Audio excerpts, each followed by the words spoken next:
बोया पेड़ बबूल का तो आम कहाँ से होए। इस तरीके की कहानी इस वक्त उत्तर प्रदेश के मिर्ज़ापुर लोकसभा सीट पर हो गई है, जिसे जाति से तोड़ करके देश के प्रधानमंत्री नरेंद्र मोदी के चेहरे को देख करके मिर्ज़ापुर ज़िले की जनता ने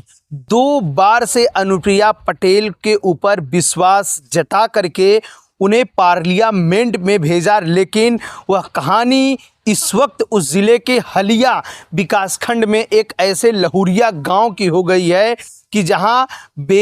बोया पेड़ बबूल का तो आम कहाँ से होए। तो यही हो गई है मिर्ज़ापुर ज़िले की जनता साफ साफ शब्दों में इस वक्त मीडिया के सामने बयां कर रही है कि जो फसल बोए हैं वही फसल अनुप्रिया पटेल को काटनी पड़ेगी। दोस्तों, एक मानी जानी आईएएस ऑफिसर दिव्या मित्तल मिर्ज़ापुर ज़िले की डीएम बनी थी। ऐसा विकास खंड हलिया के लहुरिया गांव का एक ऐसा गांव बना जहां पानी के लिए लोगों को तरसना पड़ा। पहले से भारत की आज़ादी इतने वर्ष बीत गई हो, लेकिन आज भी आज़ादी के अमृत काल के समय में भी उस लहुरिया गांव में जल के लिए लोगों को तरसना पड़ रहा है। लेकिन एक दिव्या मित्तल एक ऐसी जिलाधिकारी बनी कि लहुरिया दह में नल से जल को पहुंचाया। इस नल से जल को क्या पहुंचा करके वर्तमान सरकार के ऊपर एक प्रकार से आप कह दीजिए गाल पर चाटा मारा था। ये तो बात सही है कि जनता के सेवक के लिए अधिकारी होते हैं, यह भी बातें सही है। नेताओं को चुन करके विधानसभा भेजा जाता है, नेताओं को चुन करके पार्लियामेंट भेजा जाता है, लेकिन क्या ऐसे नेताओं से क्या ऐसी कोई व्यक्ति आस लगा सकता है कि जिस नल जल के माध्यम से लहुरिया दह गांव में पानी जा रहा था, मात्र फीता काटने के लिए नेताओं को नहीं बुलाया गया या उनको साफ सूंघ गया और यहाँ तक कि उस योजना को बंद कर दिए। इतना ही नहीं, उस पाइपलाइन को भी तोड़ दिया गया। तो बात यही आएगी कि जब जो फसल आपने बोया है उसी फसल को काटनी पड़ेगी। दोस्तों, जिस तरीके से उत्तर प्रदेश के मिर्ज़ापुर ज़िले की लोकसभा सीट हो गई है, लगभग 1984 के बाद आज तक मिर्ज़ापुर ज़िले की जनता ने अपने ज़िले के प्रत्याशी को पार्लियामेंट नहीं भेज पाई है। तो क्या इस बार चुनाव में 2024 के लोकसभा चुनाव में पार्लियामेंट मिर्ज़ापुर ज़िले की जनता मिर्ज़ापुर ज़िले के रहने वाले लोगों को पार्लियामेंट में भेजेगी या फिर हैट्रिक लगाने के लिए अनुप्रिया पटेल के ऊपर मुहर लगाएगी? हम आपको बताना चाहेंगे कि आज़ादी के बाद से आज तक लोकसभा सीट मिर्ज़ापुर में किसी भी पार्टी ने हैट्रिक नहीं मारी है, लेकिन एनडीए से गठबंधन करके चुनाव लड़ने वाली अपना दल यस की राष्ट्रीय अध्यक्ष अनुप्रिया पटेल ने मिर्ज़ापुर जिले की लोकसभा सीट पे तीसरी बार अपनी जो कि भविष्य को आजमा रही हैं, जो कि अपनी किस्मत को आजमा रही हैं। अब देखना यह है कि मिर्ज़ापुर ज़िले की जनता क्या अनुप्रिया पटेल को हैट्रिक मारने देगी या फिर उन्हें यहीं से बैकफुट पर भेज देगी। दोस्तों, जिस तरीके से अनुप्रिया पटेल की मां कृष्णा पटेल व उनकी बहन पल्लवी पटेल उनकी पार्टी कमेरावादी पार्टी के माने जाने दौलत सिंह पटेल को, जो चुनार से 3 बार से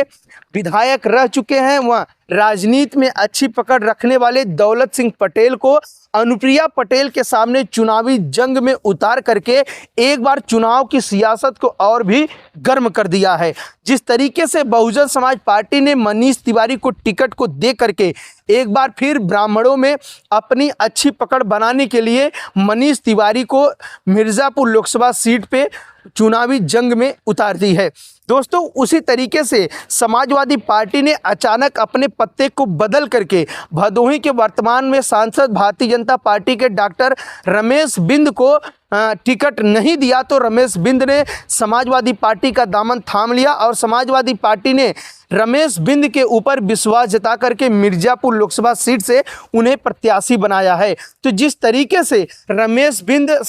बिंद समुदाय व मौर्य समाज व कुशवाहा व अन्य बिरादरी का टिकट काट करके पार्लियामेंट पहुंचने की पूरी मशक्कत कर रहे हैं, वह समाजवादी पार्टी के मुखिया अखिलेश यादव जिस तरीके से इस चुनावी रण को देखते हुए रमेश बिंद को चुनावी मैदान में उतार करके एक बार फिर चुनावी हलचल को और भी गर्म कर दिया है। दोस्तों, हम आपको बताना चाहेंगे विकासखंड लहुरिया से ही आने वाले मनीष तिवारी, जो पिछड़ा विकासखंड माना जाता है, उसी जगह से मनीष तिवारी बहुजन समाज पार्टी से चुनाव लड़ रहे हैं। हम आपको बताना चाहेंगे कि लगभग 1.5 लाख वोटर ब्राह्मण समुदाय वहां है, तो वहीं कुर्मी लगभग 3 लाख है, तो वहीं बिंद लगभग 1.5 लाख के आसपास है, तो वहीं मौर्य 1 लाख से ज़्यादा है, दलित 2.5 लाख से ज़्यादा है, कोल 1 लाख से ज़्यादा है। तो जिस तरीके से अन्य बिरादरियों को मिला दिया जाए, मुसलमान, पाल, अन्य बिरादरी, प्रजापति, अन्य बिरादरी को मिलाकर के लगभग 2 लाख से ज़्यादा वोट है। तो जिस तरीके से मिर्ज़ापुर लोकसभा सीट पे अनुप्रिया पटेल, हम आपको बताना चाहेंगे कि यही मिर्ज़ापुर जिला है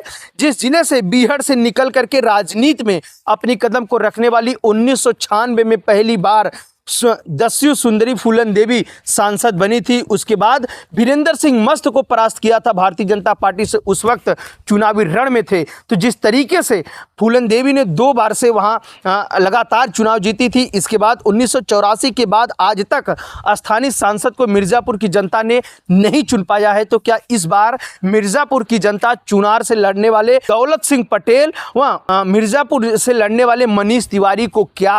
मिर्ज़ापुर की जनता पार्लियामेंट में भेजेगी और या फिर उन्हें यहीं से बाहर कर देगी? दोस्तों, हम आपको बताना चाहेंगे कि समाजवादी पार्टी में शामिल हुए डॉक्टर रमेश चंद्र बिंद बहुजन समाज पार्टी से 3 बार विधायक रहे, वह भारतीय जनता पार्टी से 1 बार सांसद रहे। इसके बाद समाजवादी पार्टी का दामन थाम करके वह समाजवादी पार्टी ने उन्हें मिर्ज़ापुर से चुनावी रण में उतार करके, क्या आपको लग रहा है कि मिर्ज़ापुर की जनता को समाजवादी पार्टी लुभा पाएगी या फिर मनीष तिवारी और दौलत सिंह पटेल के सामने अनुप्रिया पटेल व रमेश चंद्र बिंद फीके पड़ जाएंगे? दोस्तों, हम आपको बताना चाहेंगे कि बिंद समुदाय का लगभग 1.5 लाख वोट है, तो वहीं मौर्य समाज का 1 लाख से ज़्यादा है, तो वहीं कोल समाज का लगभग 1 लाख से ज़्यादा है, दलित समुदाय से लगभग 2.5 लाख वोटर, तो वहीं लगभग ब्राह्मण समुदाय से लगभग 1 लाख से 1.5 लाख से ज़्यादा वोटर मनीष तिवारी को क्या पार्लियामेंट भेज पाएंगे या फिर अनुप्रिया पटेल की हैट्रिक यहाँ पूरी हो पाएगी? दोस्तों, जिस तरीके से दिव्या मित्तल को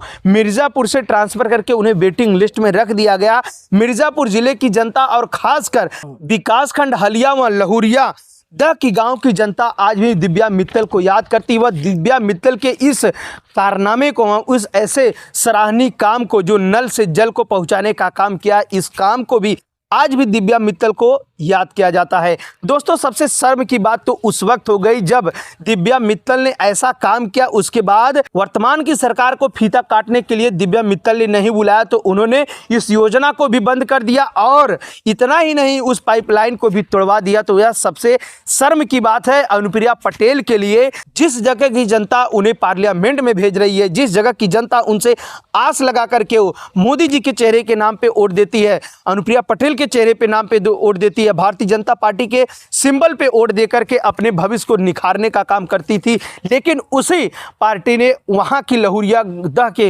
गांव की जनता के साथ ऐसा काम किया है। इस चुनाव में ऐसे साफ साफ लोग कह रहे हैं कि ईंट का जवाब पत्थर से दिया जाएगा और अनुप्रिया पटेल ने जो बोया है उसी को काटना पड़ेगा। तो आप ये कह सकते हैं कि भारतीय जनता पार्टी की मुश्किलें भदोही की तरह अनुप्रिया पटेल की सीट यानी मिर्ज़ापुर की सीट भी डगमगाती हुई नजर आ रही है। दोस्तों, आपको याद होगा कि वाराणसी से 2 बार लगातार सांसद रहे प्रधानमंत्री नरेंद्र मोदी, तीसरी बार भी वाराणसी से चुनावी रण में है। तो उनके बगल वाली सीट अगर मिर्ज़ापुर की सीट और भदोही की सीट अगर डगमगा रही है तो उत्तर प्रदेश के प्रधानमंत्री के ऊपर कई सवालिया खड़े होते हैं।